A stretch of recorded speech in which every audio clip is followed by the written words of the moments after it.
Nantes a érigé, vous le savez, très récemment, un monument splendide appelé Mémorial de l'abolition de l'esclavage. Magnifique monument. On ne va pas le voir, on descend le visiter. Par la somptueuse avenue sous laquelle il s'étale en longueur, on s'approche de l'escalier qui mène au sous-sol en marchant sur des plaques rivées à la chaussée portant des noms de navires négriers. On commence à comprendre, on commence à s'émouvoir. Tant de bateaux, au nom parfois primesautier, souvent poétique, voire picaresque. Ces noms semblent tout dire et pourtant ils taisent l'essentiel.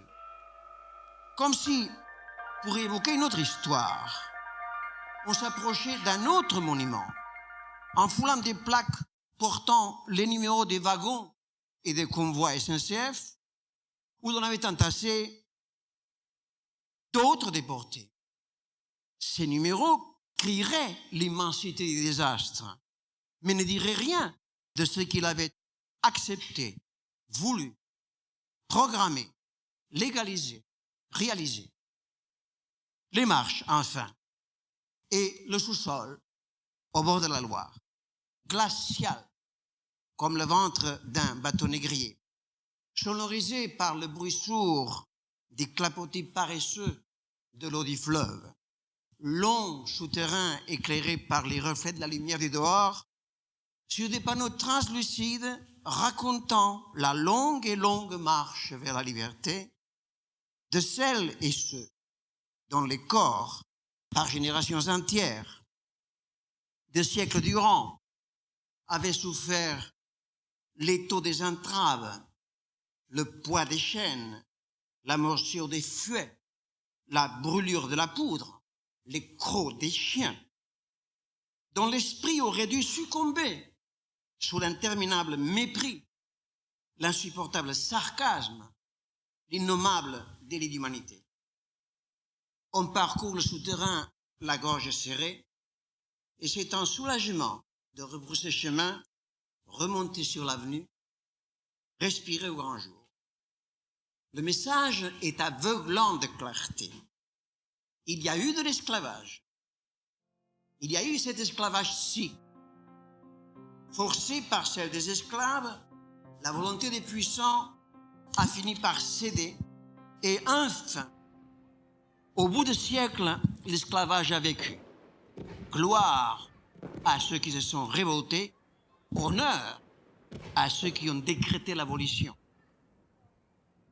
Si l'on est un visiteur attentif, on ne peut pas ne pas constater que le monument dit bien ce que son nom proclame. Au nominatif, le substantif est bel et bien abolition, dont l'esclavage et le génitif. Voilà qui est parfait et qui ne contrevient pas à l'histoire. Mais voilà qui, tout en l'imposant cette histoire, la travestit si elle ne la falsifie.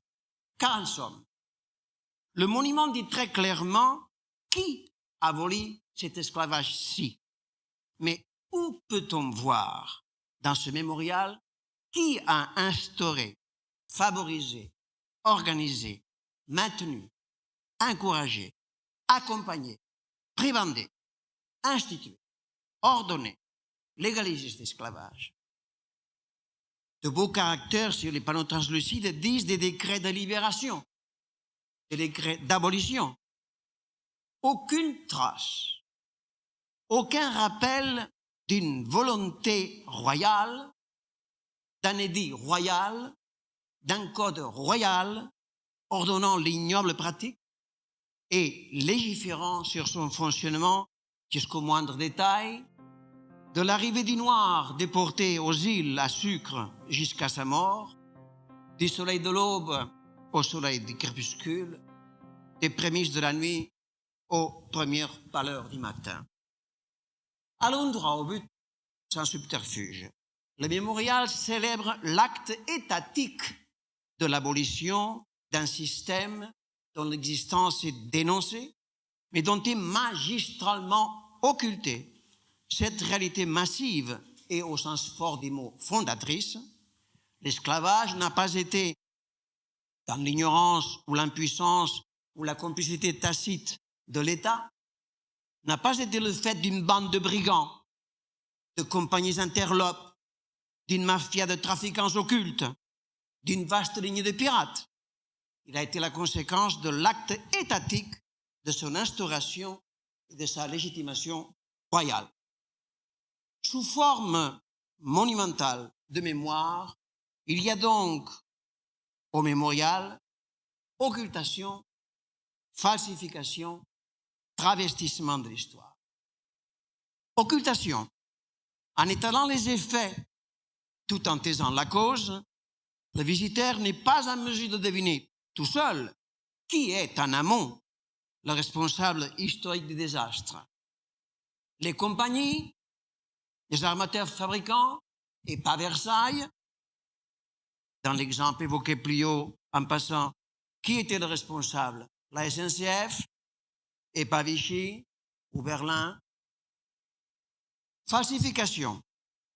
En ne disant mot de la légalisation de l'esclavage et de sa réglementation, le visiteur peut-il deviner tout seul que ce que l'esclave endure n'est pas le simple effet de l'éventuelle nervosité du maître, mais la conséquence plate d'une législation féroce. Travestissement. En célébrant l'acte étatique de l'abolition et en taisant l'acte étatique de l'instauration, on magnifie la journée faste, une journée faste, la journée faste qui rachèterait à elle seule l'histoire officielle d'une continuité néfaste plus que séculaire. J'en ai parlé à des militants de cette manœuvre d'un style qu'on qualifierait de négationniste si nous parlions d'un autre désastre historique à propos duquel ce mot et quelques autres semblent devoir être réservés.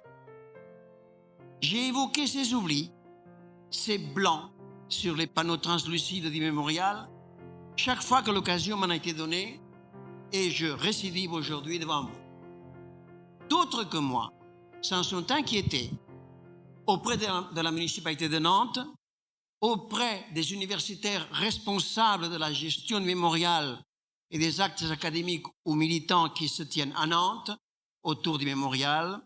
Les réactions obtenues ont été d'une incroyable légèreté, équivalent toutes en leur ensemble à un désarmement sinon scandaleux. Mais monsieur, on ne veut pas tout dire. Et ce qui vous manque au mémorial n'est pas occulté, loin de là, à l'exposition du château et duc de Bretagne. Comme s'il était évident que le visiteur du mémorial ira aussi nécessairement faire un tour au château. Comme si l'histoire dont nous parlons pouvait s'arranger d'une géographie locale, d'un itinéraire fléché sur un plan de ville distribué dans les agences et les hôtels. Y aurait-il quelque chose de racialisant? Je ne dirais pas raciste pour ne pas tomber, comme on dit, sous le coup de la loi. Y aurait-il quelque chose de racialisant dans cette manière de dire en se taisant, de cacher en montrant, de tourner le brocart en gloriole?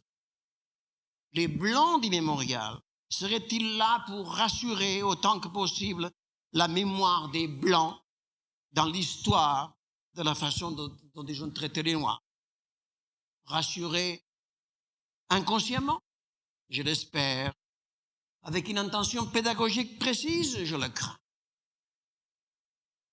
Je m'en ouvrais auprès de Mme Taubira, alors députée de Guyane. Elle partagea mon indignation et me suggéra de signaler à qui de droit les faits négationnistes, le mot fut lâché, de ces blancs, de ces panneaux sans rien. En réponse, je crus utile de ne rien faire en lui précisant que je n'ai pas à rédiger un mémoire sur des blancs dont la béance sautait aux yeux de tout visiteur moyennement informé et restait invisible aux yeux de tous les autres. Devenue ministre de la Justice et garde des Sceaux, elle revenait sur cette question et m'écrivait une lettre dont je crois pouvoir relever pour vous ce paragraphe qui me semble écrit justement pour être divulgué. Je cite. « J'aurai plaisir à vous revoir pour discuter du mémorial de Nantes qui, je vous l'accorde, gagnerait à parfaire son exposition pour rendre compte de toute la dimension des crimes qui fut perpétué. Le geste serait d'une belle grandeur. » Fin de citation. À l'entrée du mémorial, à gauche, 2 ou 3, je ne me souviens pas, 2 ou 3 panneaux vierges de toute inscription, comme s'ils attendaient le texte de l'exorde à tout ce que le visiteur peut lire sur les panneaux suivants. L'exorde n'y est pas. Vous nous exigez qu'il y soit pour en finir avec cette occultation qui vaut falsification et travestissement. Quoi d'autre pour cet exorde que la parole royale, le décret étatique établissant l'esclavage et le légalisant? Absurde exigence. Absurde exigence, hélas. Car, comme nous savons tous, il y a une grande misère dans les archives de France. Il n'y a dans les archives de France et de Navarre pas le moindre document signé par Richelieu, encourageant Louis XIII à trafiquer du nègre pour la mise en valeur des Antilles. Il n'y a rien, mesdames et messieurs. Pas une ligne sous le sceau de Louis XIII instaurant ce trafic. On a beau chercher, que dalle. Pas le moindre fragment d'un édit de Colbert, du Code noir, sous le sceau de Louis XIV, réglementant l'esclavage. Rien. Pas le souvenir d'un décret de Napoléon rétablissant l'esclavage après une courte période d'abolition. Mesdames et messieurs, rien. Rendons-nous à l'évidence, par l'absence dramatique de tout document archivistique de cette sorte, car nous ne saurions, nous, inventer des faux pour tergiverser l'histoire à notre goût. Ça ne serait pas bien.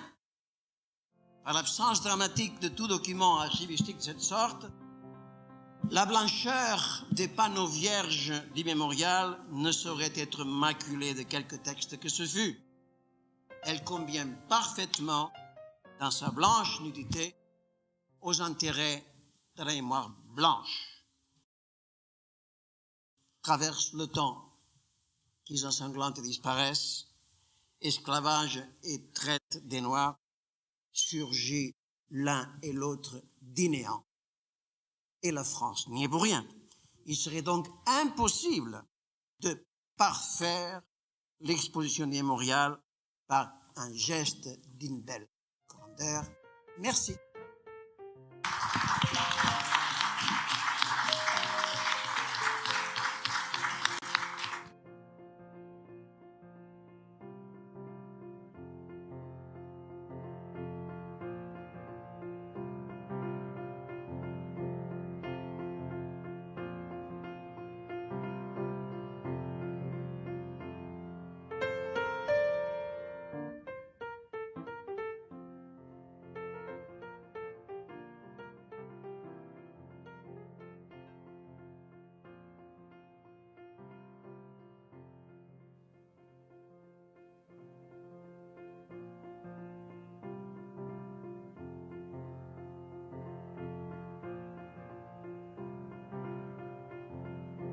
Octobre 2013, l'île Saint-Denis, 2e édition. Thème, 500 ans de falsification institutionnelle de l'histoire. Introduction. Rosita d'Estival, pour le Mouvement international pour les réparations. Hommage à Herman Wallace. Première table ronde. Rosa Amelia Plumel-Uribe, pillage colonial et falsification de l'histoire.